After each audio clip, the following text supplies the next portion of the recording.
تو جو کچھ آسمان و زمین میں ہے اللہ کے بتانے سے آپ نے وہ سب کچھ جان لیا۔ اتنی واضح احادیث طیبہ و قرآن کی آیتوں کے باوجود اگر کوئی نبی اکرم صلی اللہ علیہ وسلم کے علم کا انکار کرے تو واقعی وہ کتنا بد نصیب ہے۔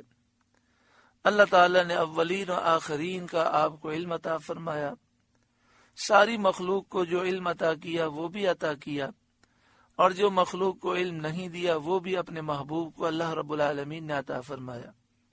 مگر یہاں پر دو مسئلے یاد رکھنے ہیں۔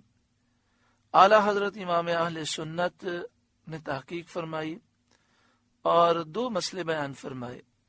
ایک مسئلہ تو یہ کہ حضور صلی اللہ علیہ وسلم کا علم اللہ کے برابر نہیں، یہ عقیدہ رکھنا ضروری ہے۔ نبی اکرم صلی اللہ علیہ وآلہ وسلم کا علم اللہ کے برابر نہیں، بلکہ اعلیٰ حضرت امام اہل سنت نے تو یہاں تک فرمایا کہ نبی اکرم صلی اللہ علیہ وآلہ وسلم سارے نبیوں، سارے فرشتوں، ساری مخلوق کا علم جمع کیا جائے اور اللہ کے علم سے اس کی نسبت دیکھی جائے تو آپ فرماتے ہیں ایک مثال سے سمجھیں، ایک طرف کروڑوں سمندر ہیں اور ایک طرف ایک قطرے کا کروڑواں حصہ ہے۔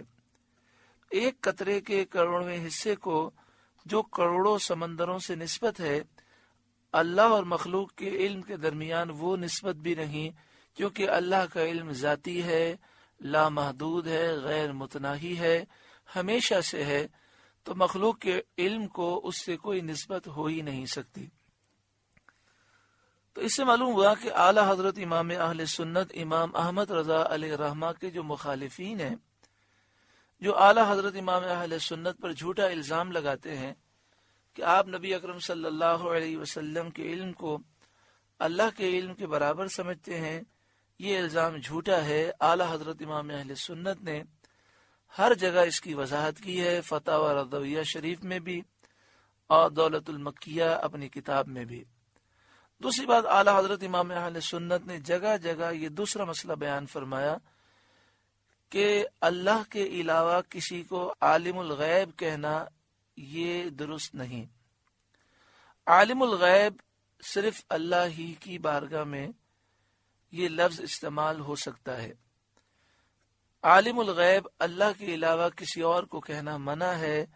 اعلیٰ حضرت امام اہل سنت امام احمد رضا علیہ رحمہ نے جگہ جگہ یہ بات لکھی ہے کہ نبی اکرم صلی اللہ علیہ وآلہ وسلم کو بھی عالم الغیب کہنا منع ہے، بلکہ یہ کہنا چاہیے کہ اللہ نے اپنے کرم سے آپ کو غیب کے کئی خزانے عطا فرمائے، اولین آخرین کا علم دیا، لوح محفوظ کا علم دیا، پورے قرآن پاک کا علم عطا فرمایا، قرآن میں جو معنی مطالب ہیں اس کا علم عطا فرمایا، اس کے علاوہ بے حساب علم کے خزانے عطا فرمائے۔